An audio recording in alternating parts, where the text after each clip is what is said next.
Hey, I'm at the Temple of Heaven in Beijing, and I'm lucky enough to be joined by Dr. Jarrett Wilde, who has his PhD in International Relations from Tsinghua University, one of China's, and indeed one of the world's best schools for studying international relations. And today, as we explore the Temple of Heaven, I'm going to be asking him a few questions about China and its place in the world, especially in the context of China's history. Oh, Dr. Wilde, so this temple dates from around 1420, near the beginning of the Ming Dynasty. Can you tell us a little bit, how did the Ming Dynasty interact with non-Chinese political systems, non-Chinese countries in that time? How did they interact with non-Chinese countries in that time? Well, they were... Obviously, there was always the idea that this was the center of the world. Right, that this was the apex of civilization, and actually during the Ming Dynasty it kind of was. It was the most developed place in the world. It was the most prosperous place in the world, and they kind of this was of course the time when they had Zheng He, right? So Zheng He was going out and bringing Chinese civilization benevolently to other places like the coasts of Africa and all around the world. I don't know about the Ming, but I know in the Qing they would have a whole bunch of celebrations where they would actually bring people in. The Ming was also Buddhist, right? So they thought that this was kind of the center of spirituality as well, right? That they saw other cultures as having gods and having Jesus and having different spiritualities and stuff like that.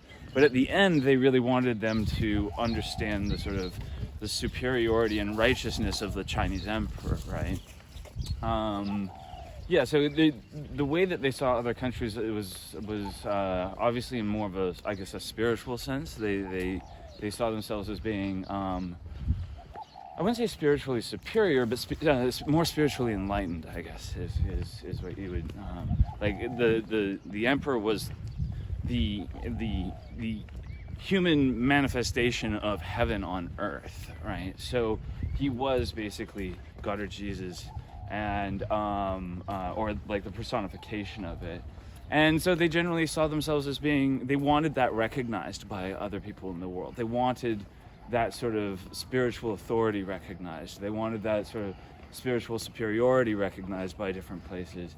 And so they would actually engage in all of these festivals where they would bring, whenever they had foreigners here, be it from Africa or India or the West, they wanted the foreigners here to be sort of submitting themselves to Chinese culture, to learning the Chinese language, to learning the Chinese ways. I think it was both Confucius and Mencius all had some sort of saying where they saw barbarians as being capable of civilizing themselves through participation in Chinese culture. And the Ming wasn't really any different than that. Actually, like the Ming was sort of bookmarked by two dynasties that were non-Chinese. And so the Ming Dynasty itself was really like sort of a grassroots Chinese dynasty, and very much into Chinese culture and sort of living that Chinese culture.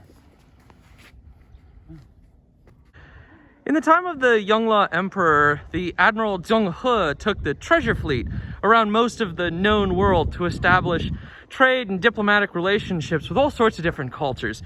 Today, China has an initiative called the Belt and Road Initiative, where they are trying to establish those trade and diplomatic relations with many different countries.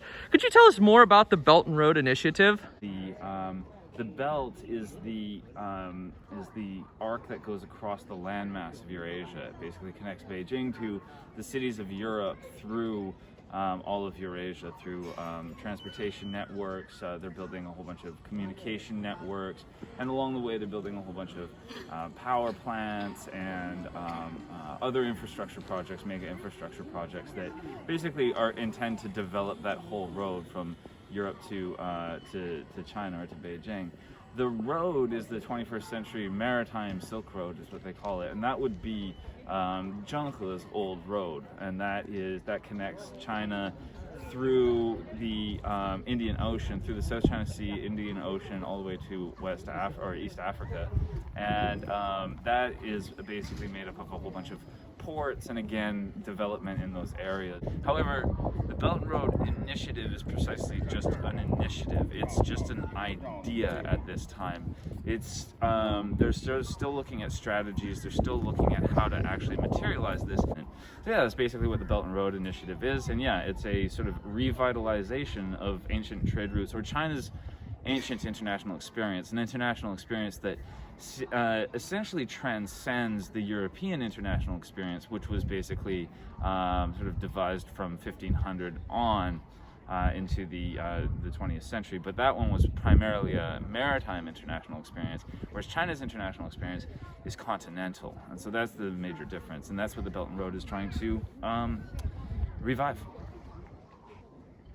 We're now standing in front of a giant oven that was used to cook a calf and present it as an offering. The Qing emperors did this as part of a ritual to provide the people of their realm with rains and good harvests. But that makes me wonder, what do people today expect of their leadership here in China? If not to provide magical good rain, then what does the government do in the eyes of the people? Oh. This is what my thesis was about, actually.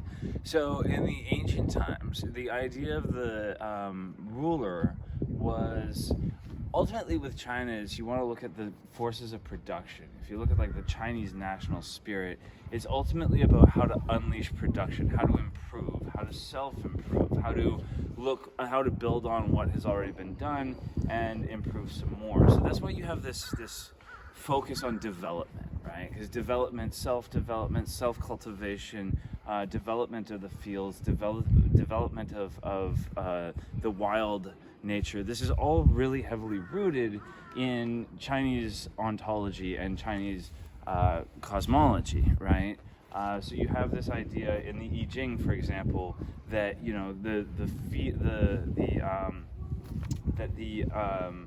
Earth is wild and infertile, but from the leadership of heaven, or the organization of heaven.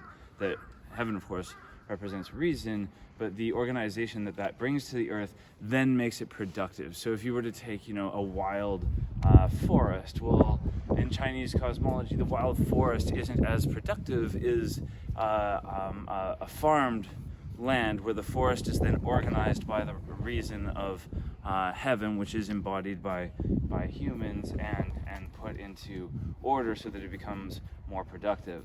So you have this really intense sort of view of the government and civilization and society about as having the purpose of unleashing production, unleashing the natural forces of production, unleashing the natural forces of prosperity and stuff like that, in order to perpetually develop and perpetually lead to the betterment of human life or natural life. With the revolutions and the turn to modern China, what you have is this sort of the narrative goes that you have a withdrawal from the mandate of heaven, or mandate from heaven, to a mandate from the people, which is what the Chinese government claims right now. Now, what is that mandate from the people? Well, it's not anymore to use your rituals, to engage in rituals that unleash the natural forces of production, but rather to engage in rituals that unleash the social forces of production, right?